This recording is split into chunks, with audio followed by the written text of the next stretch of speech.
Nichole, always a pleasure speaking with you. So happy to talk to you, but sad that we couldn't actually talk in person. Who would have thought, especially from the last time that we spoke, that the world would be the way it is? So I've been, for the last couple of months, asking everybody right off the top, how are you doing? How is your family holding up throughout this COVID-19 pandemic, whatever stage you're at in whatever area you're in? And, what do you think about all this? I mean, definitely mind-blasting. Like, who would have thought, like you said, that this would be the state of the world right now? I mean, even when it first kind of started, I was like, oh, this will just be maybe a couple weeks where we'll all be at home, and then, things will change. And, of course, that's just not the case at all. But luckily, I've been pretty blessed. My family's all doing okay, and I'm doing fine. And nobody, immediately close to me has been sick, so I've been pretty lucky with that. And, I've just kind of been making the best of it. It sucks that, as a musician, we can't go out and play live shows right now too often. But yeah, I've just been kind of busy at home doing the best I can, running some live online shows on Facebook, and just, kind of just getting creative right now and doing anything I can to get my music out there. The other question I've been asking too is with racism being in the forefront and discussed in such a different manner these days, and also some of the things that you're seeing on social media, there are some positive things and then some really crazy negative things going on. I mean, you see what's going on in the U.S. and with their election and shootings and things like that, and then of course right down to the point where even here people are arguing about wear a mask, don't wear a mask, and people are just some people are really doing what they can to put out their positivity, and some are just so angry about things. I just want to get your thoughts on all of that and how you are handling all this when you see this. It honestly, hurts my heart that there are people out there that are so angry, that are so racist, that are so, anti-health or anti-mask. It just, I honestly, as a privileged white individual, I really had no idea how bad things really were out in the world, and how bad people's hate, really runs deep. And it's so sad to me. And, I'm trying my best to spread any positivity that I can. And I'm educating myself a lot more and following other platforms to educate myself and that are sharing positivity, because at the end of the day, I feel like that's what we have to lean on. These positive people have to educate other people out there and, just spread their message of positivity and hope that, we can get into the hearts and minds of those people who are so full of hate right now. You've always done that, especially with girl power too. Why has that been so important for you also for the last few years? So, I mean, yeah, it's been sort of a whirlwind of this girl power movement coming up. And it's, like you said, something that's always been important to me. But, especially in the last few years, it's just, really been in my mind how unequal things still are for women in the country music industry, and I'm sure across other music genres as well. But, there's been a lot of excuses and reasons why, females aren't getting played. And I was just sort of getting tired of it. And as an independent artist, it was like, well, what can I do to sort of, gather together with these other independent artists, and how can we sort of raise our voice to show that, we're not going to just roll over and take the excuses. We're here to show how powerful and how talented we are. No, you've done it on different platforms. We're going to talk about the music platform, but social media, you've been able to do that also. Yeah, absolutely. In quarantine, actually, I've started a show called All Women Music. It was actually going to be a live platform, with a live audience in person, but due to COVID, I sort of took it to the social media platform. But it's been, maybe even a blessing to do it this way, because I think we've reached a wider audience. I've been able to, have women on the show who don't, live in my area, and I've been able to showcase talented females all across Canada. And yeah, I started an Instagram page for the for All Women Music Live as well, and I've just been able to sort of showcase and share all these women who've been on the show, their new music, their videos, everything like that, to try to, get the word out as much as possible. Now, you've done it through your music, too. Your latest single, which we're going to talk about, but you also did with another single that you had in the past, too, correct? Yes.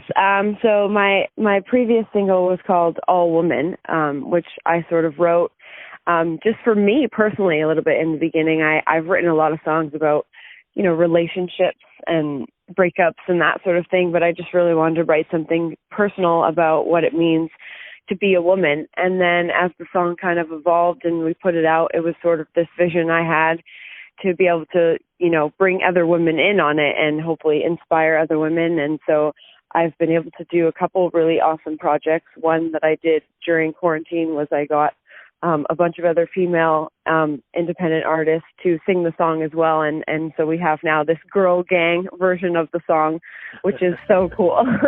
I'm a tomboy, thick skin, rough around the edges, soft eyes, 6-inch heels and a dress. It's one and the same, not one or the other. I've got 100 books behind my cover. I'm a let you pay gentleman, hold the door open, powerful feminist, know where I'm going.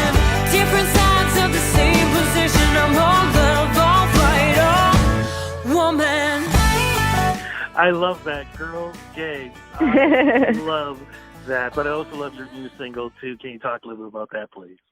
Yeah, so my new single is called Broken Boys, and this is actually one that I didn't write, but I was very fortunate that this sort of came across my table.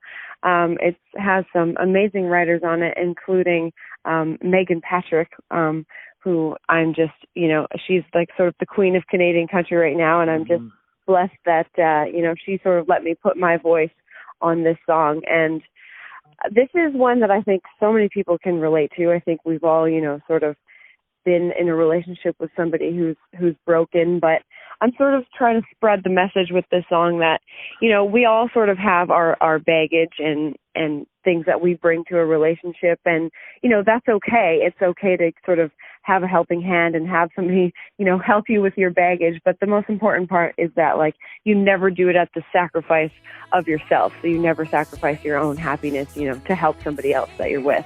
Like broken bones, they can't undo my skin. I wanna let 'em in so I can put the pieces together.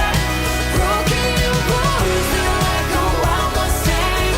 I think that I can take the spurs and rain from wounded forever. How do we? And this is, I'm glad you're into this subject, because I think, especially now, people are. I've found that either during this time, your relationship with whoever you're with has been strengthened because of this, or could be broken because of this. How do we, and I'm just getting your opinion, how do we not, how do I put this, dump our, anxieties and our baggage onto somebody else? It's almost as if to say, okay, this is my baggage, but I'm going to blame you for my baggage that you have nothing to do with. But because you're with me, I'm going to blame you for that. Absolutely. And I think it's so easy to do that sometimes because, it's sometimes, people don't want to face their own fears or their own anxieties, and it's so much easier to just be like, well, this is all your fault. But I think it's really about communication. I mean, that's something personally that I've learned, especially during this time, is just all how you communicate with your partner and understanding what kind of communication they need too. Because sometimes, the support that your partner needs is not the same support that you would need. And so, you can't always treat it the same. Oh my goodness, Dr. Phil, move over. Just put that in. I love that. That is, thank God. Is there an EP or album following all this great music? I hope so. So when I recorded Broken Boys, I also recorded another song called Sad Song. So that'll probably be our next single out. But of course, always working towards the next project. So I was doing a lot of recording in Vancouver for the past little while, working with a new producer, Brian House. And I've just been loving the experience and loving working with him. So I'm hoping that, I can travel safe at some point and get back out there to record some more music and work towards a full album. What about any virtual performances as we speak, or as a lot of artists have been doing, like Tim Hicks, for example, did in Toronto, the drive-in shows that have been happening? Anything going to be happening with you in that form? Well, I actually just had a drive-in performance on Saturday. Again, with my girl power message, I actually decided to put on the undertaking of putting on my own festival. Nice. Which, has been, I mean, I had an incredible amount of help from so many people, but this was sort of my baby, that something I wanted to create. Back in November, I was sort of watching all these lineups come out, and there wasn't a whole lot of women on them. And so I thought, well, maybe I'll just create my own female festival. And so, of course, we had to go the drive-in route, but it was so fantastic. It was a fantastic weekend. The festival is called Harmonia Fest, and we're hoping that we get to do another one next year, because it was just a fantastic weekend. I'm still sort of riding the high of pulling that all off. I'm just curious, though, because I haven't had a chance to ask anybody this yet, though, but how do you adjust to driving? Because I know it's got to be different from, of course, just being able to see and have fans out there. Yeah, I think right now for artists, because like we've been doing so much to the computer, that even just like being out on the stage and even singing to cars is just like a whole other step that we're just like so ecstatic to do it. It's like, oh, thank God. So it's just so nice to be like out on the stage and, you know, like not in your pajamas, bottom half pajamas at home to the computer. But it certainly is different. Especially, I guess, honking is the new round of applause. So that takes a little getting used to at first. A bunch of people just honking their horns at you. Who would have thought?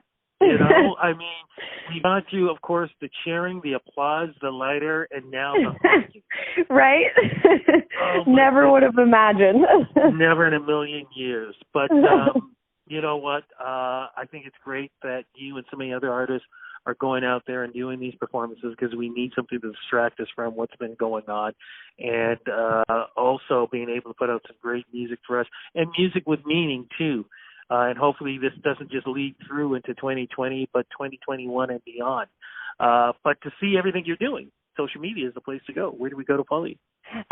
So you can check me out. My website is NicholeRayy with 2Ys.com. I'm also Facebook.com/Nichole Rayy Music, at NRayy, RAYY on Twitter, and at Nichole Rayy Music on Instagram.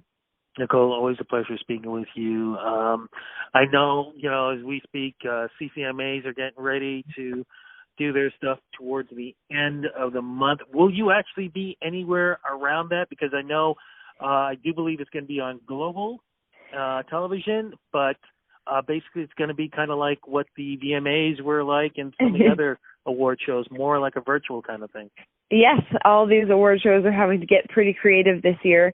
So I won't be on the actual broadcast of the CCMAs, but I am doing a showcase online.